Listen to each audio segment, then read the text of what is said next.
you gotta live it up. So everybody put your hands in the air. It's an all-night party that we're getting into.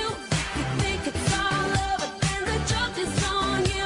It's a dream, it's a scene, and it's so brand new. If you think you can't stop it, then the joke is on you. It's an all-night party that we're getting into. If you think it's all over, then the joke is on you. It's a dream, it's a scene, and it's so brand new. If you think you can't stop it, then the joke is on you. We did it again, we did it. Please rise for a moment of silence. And now for the pledge. I pledge allegiance to the flag of the United States of America and to the republic for which it stands, one nation, under God, indivisible, with liberty and justice for all. Good morning, Jonathan Law. Today is Friday, November 11th, and it is an F day. I'm Caroline. And I'm Macy, and here are today's announcements. The last day for senior portraits at Law is scheduled for this Monday. Go to prestige.com to schedule an appointment. The Multicultural Club is sponsoring a FIFA tournament to celebrate the upcoming World Cup. We have room for up to 16 teams. Of up to 2 players to play for the first place prize. If you'd like to sign up, see Mr. Healy in room 209 to get your entry ticket. Tickets to play cost $5 per person, and tickets for spectators are $3. Entry into the tournament is first come, first serve. The tournament will take place in room 209 right after school over 3 days, Friday, November 18th, Monday, November 21st, and Friday, December 2nd. And now it's time for On This Day in History, presented to you by the Jonathan Law Social Studies Department. Don't forget to pay attention each day and then listen for the trivia question on E-Days for your chance to win. On this day in 1620, the Mayflower Compact is signed by Pilgrims at Cape Cod, which is the first framework of government in the territory that is now the United States. And on this day in 1918, the 11th hour of the 11th day of the 11th month, an armistice is signed by the Allies in Germany, putting an end to the fighting of World War I. Today's lunch special is Big Daddy Pizza. Also available are sandwiches, salad, and chicken patty wraps. In law sports action today, girls swimming competes in the Class M trials at Southern Connecticut State University at 6. And now we have an announcement from the Drama Club. Do you want?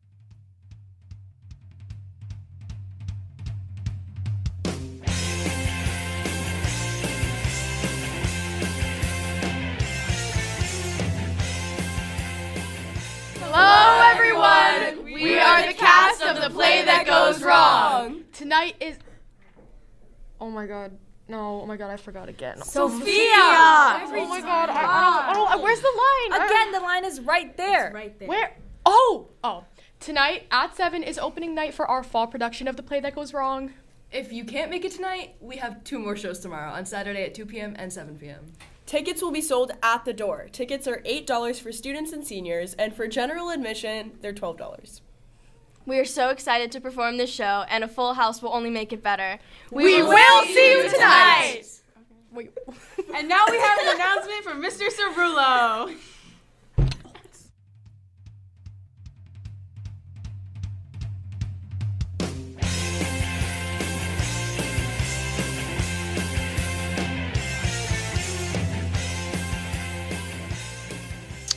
Happy Veterans Day, everybody. Just here real quick to go over some Thanksgiving Powder Puff JV football ticket info. So we're receiving a lot of questions about how to purchase tickets before the Thanksgiving Day game. So tickets will start being on sale in the main office between 7 and 2:30, starting on Monday and going all the way through Tuesday before Thanksgiving. So 7 straight school days. If you buy your tickets ahead of time, they're $5. You skip all the lines on Thanksgiving, you just come right in. Please remember that Law Nation does not work for Thanksgiving, so everybody needs to purchase a ticket.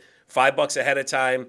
There'll be $7 if you purchase them at the game. We'll also have them in the cafeteria on the Monday and Tuesday before Thanksgiving. And if you are going to either the JV football game on Monday of Thanksgiving week or the Powder Puff game Tuesday of Thanksgiving week, they will be on sale there as well. So plenty of opportunity for you to buy the tickets for $5 and skip the line on Thanksgiving. But remember, if you don't have them ahead of time, you have to pay $7, and there's going to be huge lines on Thanksgiving. So a lot more coming up on that on Twitter and on the news, so please follow along. But just wanted to get that info out because a lot of people were asking questions. I know everybody's excited about the games Thanksgiving week. So that's it for now. Any questions, just see me in the CAF or come down by my office if you have any questions. And now we have an announcement from Ms. Healy and Mr. Zura about today's Veterans Day advisory.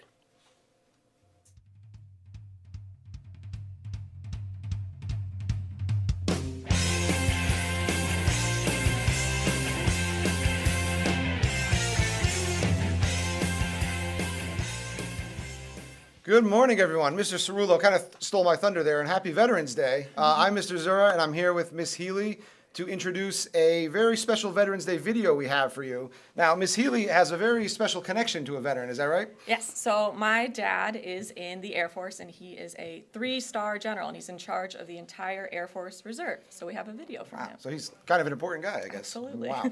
And you actually got to be part of a pretty cool ceremony this summer, right? Yeah, so this summer he got his 3rd star, and he's the only one in the Air Force Reserve that has 3 stars. And we got to be part of a really cool ceremony down in Georgia where we got to pin it on and see a lot of really cool things. Oh, that's crazy.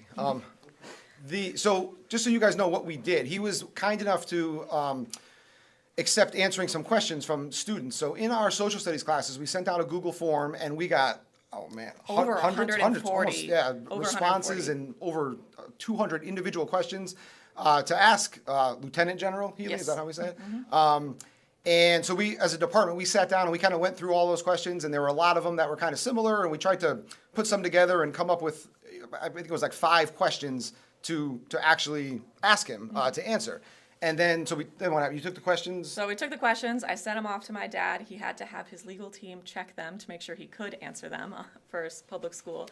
And he was kind enough to record them in his office at the Pentagon, and we put together this video for you to watch for it. Yeah, it would have been great to have him here live, Yeah. but, government bureaucracy, we couldn't. So we're going to show you this video. You might see a couple of, you might see someone you recognize in the video, and some images from the ceremony and stuff. So sit back and enjoy, and let's watch Lieutenant General Healy.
Quick bio about myself. So, grew up in Connecticut. I was actually born. My dad was in the service.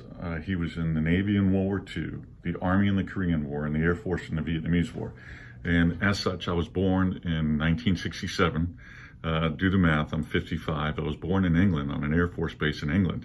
So I was actually dual citizen. I was a British citizen and a US citizen until I signed up for the draft on my 18th birthday. Went to University of Connecticut, raised in Connecticut. Went into, after I graduated, went in as lieutenant in the Air Force. Flew C-141s, which is big 4-engine airplane, dropped parachutes, tanks, and all that stuff. Right away, I was involved in the back end of the first Iraq War, after which I applied for and I got to be one of the first people ever to fly a brand new jet called the C-17, which is now 30 years old. When I started flying them, there was 3 of them in the Air Force. I met my wife in college, by the way, Kathy, Shannon's mom. We got married when I was a lieutenant in the Air Force. So moving forward, C-17s, I flew that through the 90s. We lived in Charleston. We lived in Altus, Oklahoma. Shannon was born when I was based in Charleston. Got promoted to captain, major. Her sister Paige was born when I lived in Oklahoma. Moved back to Charleston. I got out of the active duty and I became a reservist. And I've been a reservist ever since then.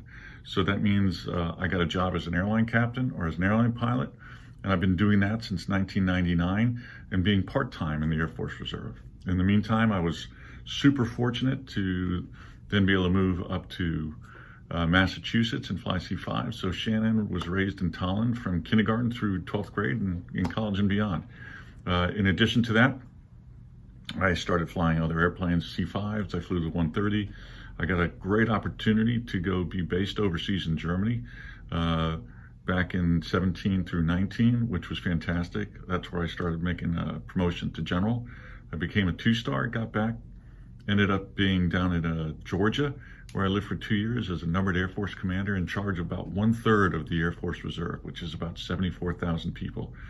1/3 of it I was in charge of. I did something right because my boss brought me up to be his deputy, and back in August I got promoted again to the 3rd star, as you can see there. And I'm in charge of the Air Force Reserve Command now. So, and I'll tell you about what I do in that in the next. When I joined the Air Force, I had my bosses tell me, and I tell my subordinates now too, your number one job when you come in the Air Force is to go. I went to pilot training. Everything I lived, breathed, eat, slept, everything was one thing and one thing only, to be successful at pilot training so I can go on and be a pilot. There's a high attrition rate in pilot training. At the time when I went through, it was a lot higher than it is now. Attrition, meaning people fail out. You can get sick, you might not even know it. So when you finish pilot training, your only job is to be good at flying. So for the first 2 years, 4 years, every commander I had said, your number one job is to be the best flyer that you can be. So learn your craft, learn your profession, so you get good at it. And then you progressively upgrade from a co-pilot, which is sitting in the right seat, to a first pilot, which is sitting in either seat, to an aircraft commander, which is sitting in the left seat, which allows you to be in command and totally in charge. It's like being the captain of an airline. As you progress past the 4 to 6 year mark, you start getting a little bit more responsibilities for administrative stuff, taking care of making sure that I was a scheduler when I was younger. I worked in tactics, doing airdrop and drawing maps for airdrop. As you get older and older, you go to classes in professional military education, which teaches you how to do more in-depth stuff outside of the flying.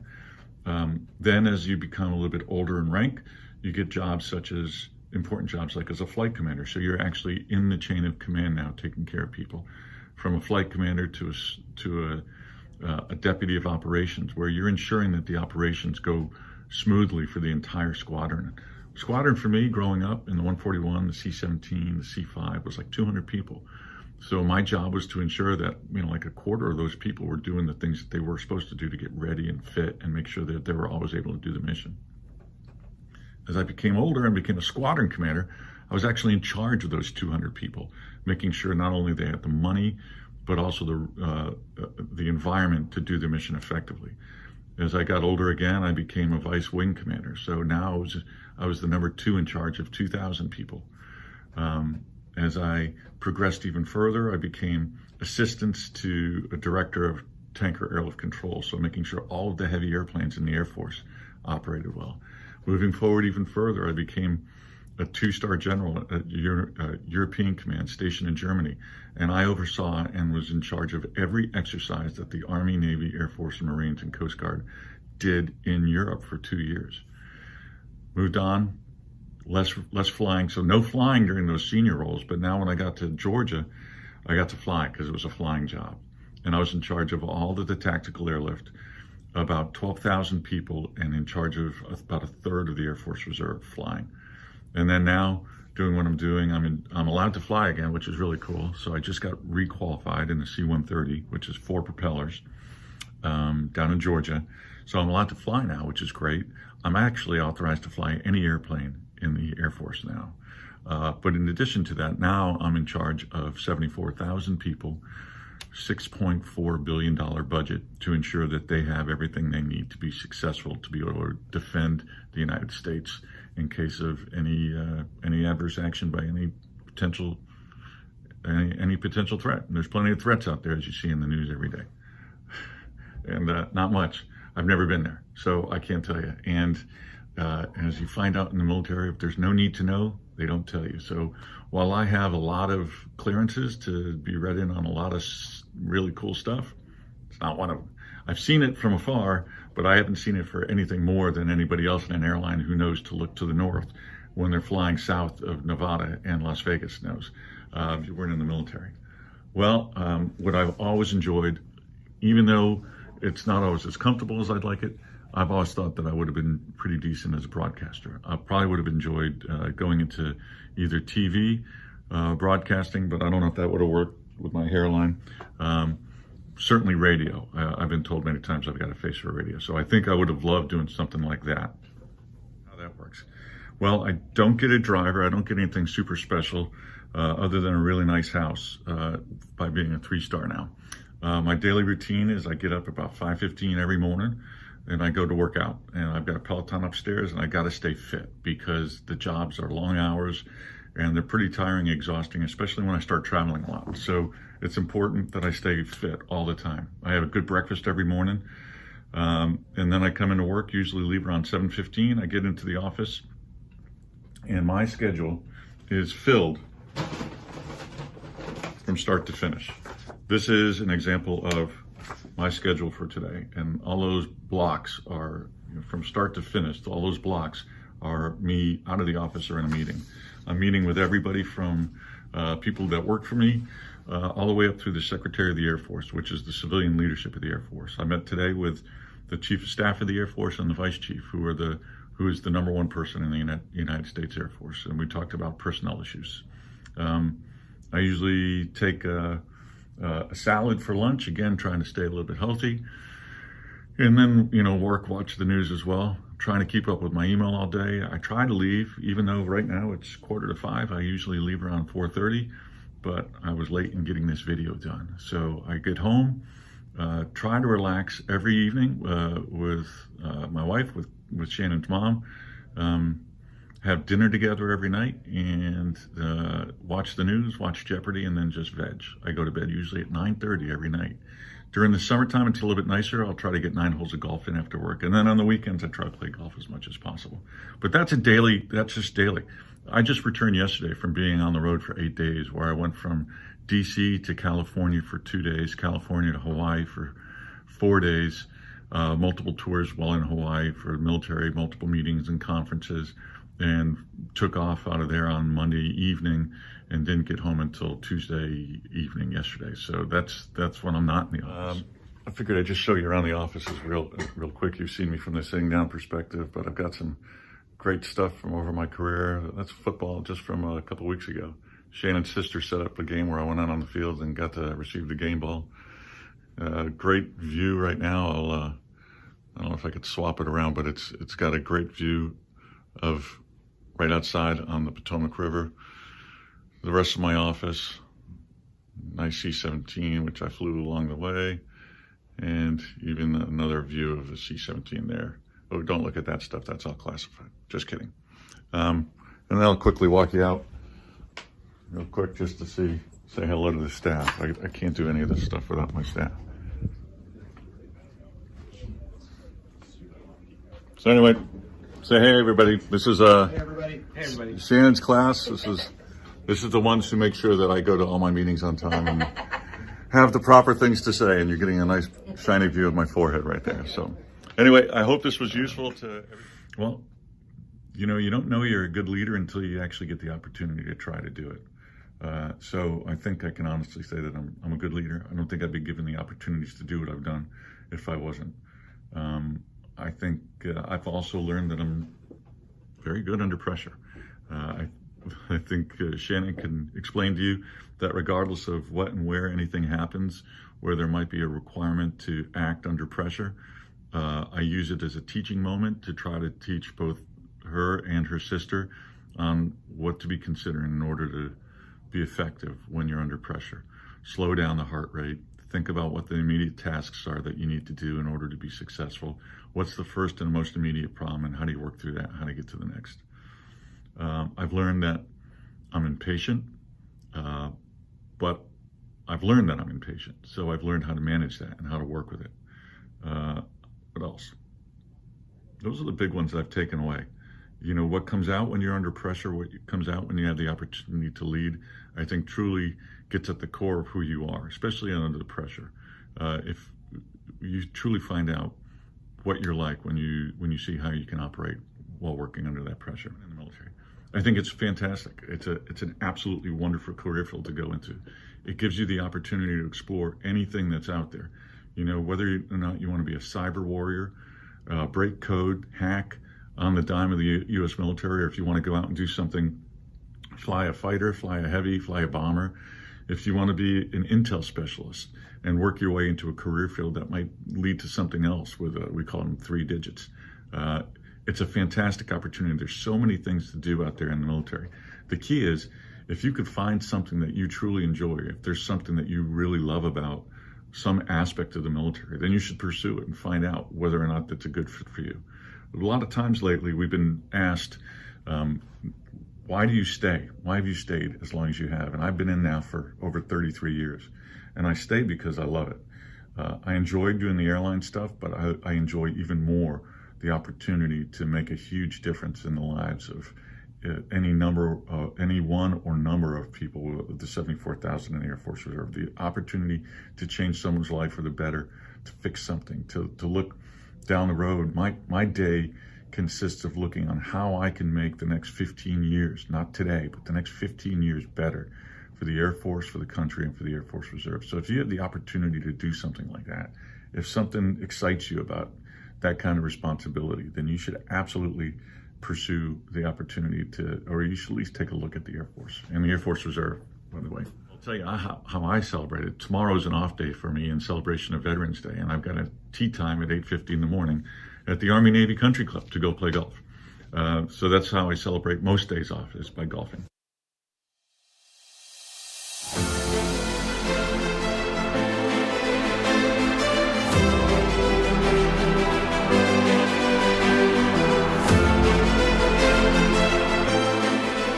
I hope you guys enjoyed the video. He really liked being able to participate and make it. I mean, I don't know about any of you guys. That was the first time I've seen inside the Pentagon, so that was pretty cool. Yeah. And if we have any follow-up questions or anything you're interested in learning more about, we kind of have a contact. Yeah. So feel free to reach out to Ms. Healy or myself, and we can definitely maybe get. Actually, I was going to ask you, next time he's in Connecticut, you think maybe we can get him to? He did say he was interested in coming by if he could. So could he maybe fly like a bomber or like a get something over the school. Who knows? Something. Okay. Well, anyway, guys, that's our show for today. If you want to rewatch today's episode, or if you ever miss an episode of Eagle Eye News, you know the drill. YouTube.com/JLHS Eagle Eye News. Happy Veterans Day, everybody. Have a great day.